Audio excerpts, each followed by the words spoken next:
Richard Martineau. Les commentaires haineux prennent certains animateurs. Martineau s'en régale. On a tous nos excentricités. Moi, j'aime ça me promener en auto puis écouter de la pop italienne des années 60 et chanter à tue-tête. C'est moi. Pierre-Olivier Zappa, que vous connaissez bien, chef d'antenne à TVA 22h, lui, il aime ça fouiller dans les poubelles. C'est ça qu'il fait. C'est que quand il y a un peu de temps libre devant lui, il fouille dans les poubelles. Mais qu'est-ce que tu veux? Il faut pas juger les gens. Faut que je m'explique quand même. Ben oui, OK. Pierre-Olivier Zappa, Salut, bonjour. Richard. Alors, écoute, tu avais fait un reportage en 2017 qui avait fait beaucoup jaser. Ça va vous rappeler des souvenirs. On voyait Pierre-Olivier qui avait sauté dans un gros bac quoi, c'était Toys R Us qui jetait on avait épinglé en 2016 plusieurs grandes bannières qui jetaient leurs articles invendus. Toys R Us, Winners, Dynamite Garage. Donc, de grands géants du commerce de détail qui, au lieu de donner une seconde vie aux articles qui sont invendus, les jetaient. J'ai fait cette enquête-là en 2016. En 2017, ça avait fait grand bruit. Oui. Et quand tu dis que j'aime maintenant fouiller dans les poubelles, c'est devenu une déformation professionnelle. Mais là, alors, tu as fait une suite à ça. Et ce sont tes enfants, finalement, qui ont comme participé au reportage, qui ont initié ce reportage. Je te raconte ma journée de dimanche. Donc, hier après-midi, avec les enfants, on s'en va s'acheter des Legos, des blocs Lego au Toys R Us à Montréal. On aime bien le dimanche soir faire des Legos en famille.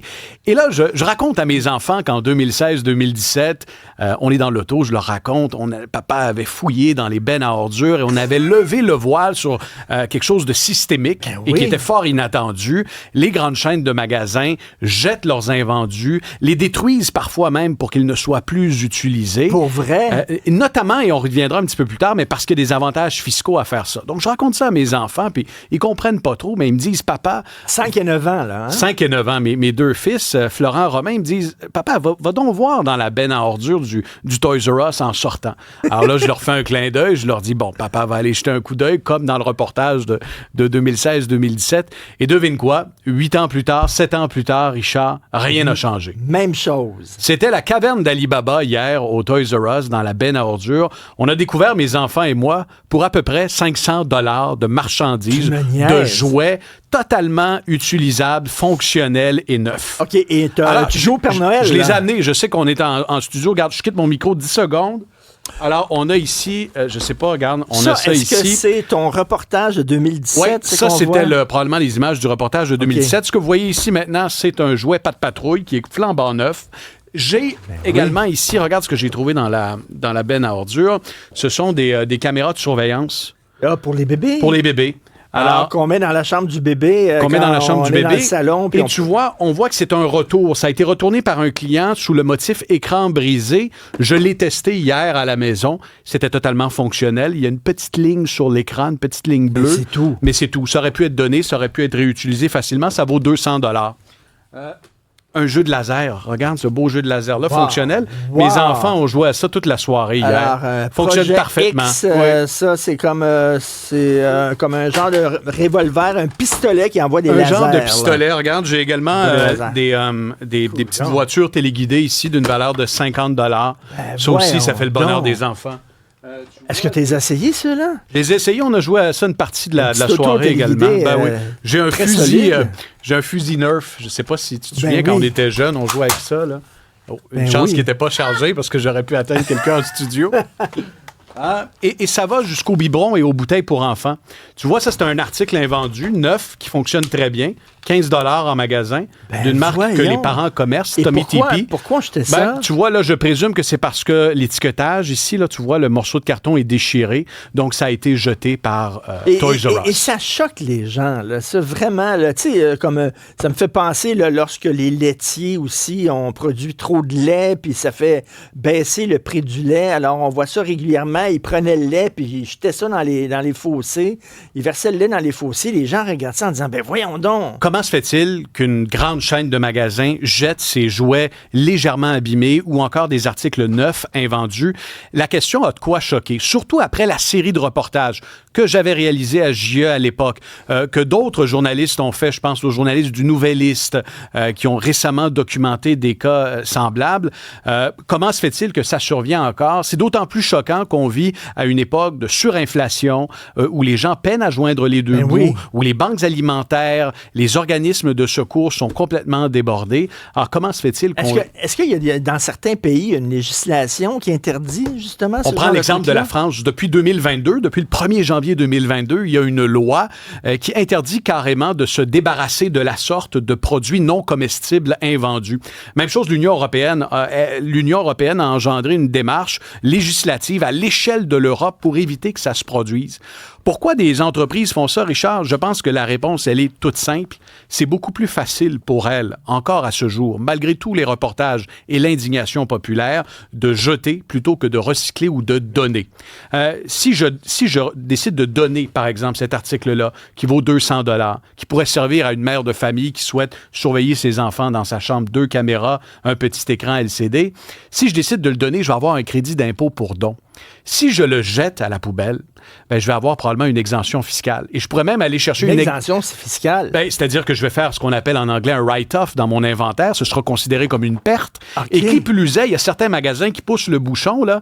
Ça a été documenté notamment dans le quotidien La Presse. Il y en a qui récupèrent les taxes douanières qu'ils ont payées lors de l'importation de l'article parce que puisque c'est détruit et que ce n'est pas vendu, je peux récupérer les taxes douanières. Ça représente des dizaines de millions de dollars par année.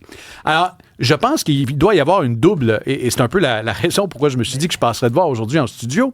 On doit plus que jamais avoir une réflexion sur les mesures et les politiques publiques qui vont faire en sorte un jour que lorsque je vais aller avec mes enfants un peu à la blague fouiller dans une benne à ordures, je ne trouverai pas autant d'articles. Pierre-Olivier, je ne veux absolument pas excuser ces grandes entreprises-là, mais on fait ça, nous autres aussi, des fois.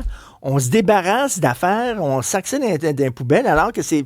Regarde, ma blonde, Sophie, le même travers que toi, elle aime fouiller dans les poubelles. Regarde, mais on va y aller ensemble le dimanche. Elle aime ça, elle se promène dans les ruelles, des fois, puis elle voit des chaises, des bureaux, puis tout ça, puis là, elle regarde, parfait, super, ils ont besoin un petit peu d'amour, tout ça. À un moment donné, elle les ramenait à la maison, puis là, elle les teignait, elle avait un peu, puis il était super beau, le meuble, puis elle pouvait, soit on le gardait, j'ai des meubles chez nous qu'elle a trouvés dans les poubelles, ah oui? Ben oui, je te jure, je l'avoue, ou alors elle pouvait les revendre sur Kijiji, mais les gens, on jette des affaires des fois qui sont parfaites, là. Et je pense qu'il doit y avoir une responsabilité à l'échelle individuelle et à l'échelle également sociétale. Ben oui. Tu sais, l'escouade propreté à Montréal vient fouiller dans tes poubelles pour t'assurer que ton carton de lait est bel et bien au recyclage. Mais il n'y a personne qui va fouiller dans les bennes à ordures du Toys R Us puis qui va sortir ces jouets-là et qui va dire à un moment donné, si on est pour demander aux citoyens de composter et de recycler, il faut exiger de la part des entreprises le même niveau de sérieux quand vient le temps de se débarrasser d'articles invendus. Tout à fait. J'imagine que tu vas essayer d'avoir une réaction des gens de ces entreprises-là. Assurément, mais souvent, ces grandes entreprises-là, et par expérience, pour avoir mené ces enquêtes-là par le passé pour l'émission JE, ce qu'on nous explique, c'est que soit que c'est isolé ou soit que c'est une pratique corporative à grande échelle qui vient du siège social. Ce que je pense que la France a fait, par exemple, en adoptant des lois qui forcent ces entreprises-là à trouver des avenues, des débouchés, c'est ce qui nous permettrait d'éviter que ça se retrouve dans les bennes à ordures. Qui plus est, j'ai été chanceux, Richard, parce qu'aujourd'hui, j'amène des articles neufs que je vais pouvoir aller reporter ici à la Saint-Vincent-de-Paul, pas loin du boulevard Maisonneuve où sont les bureaux de TVA. Je vais laisser les articles. Qui plus est, il y a des compagnies qui décident de les saboter. Alors, j'ai été chanceux, tout est beau, tout est neuf. Mais prends cette bouteille-là, on aurait très bien pu la casser avec un coup de marteau ou mettre il y a des entreprises qui font ça. Il y a des entreprises qui lacèrent les vêtements. Pour être sûr que personne ne les... Pour être certain que personne, le dimanche après-midi, avec ses enfants, vienne les récupérer dans la benne à ordures. C'est une pratique que j'avais documentée avec Dynamite Garage, le géant des vêtements, qui lacérait les costumes de bain, qui lacérait les robes avant de les jeter pour empêcher une seconde utilisation. Dans ce cas-ci, Toys R Us est allé moins loin.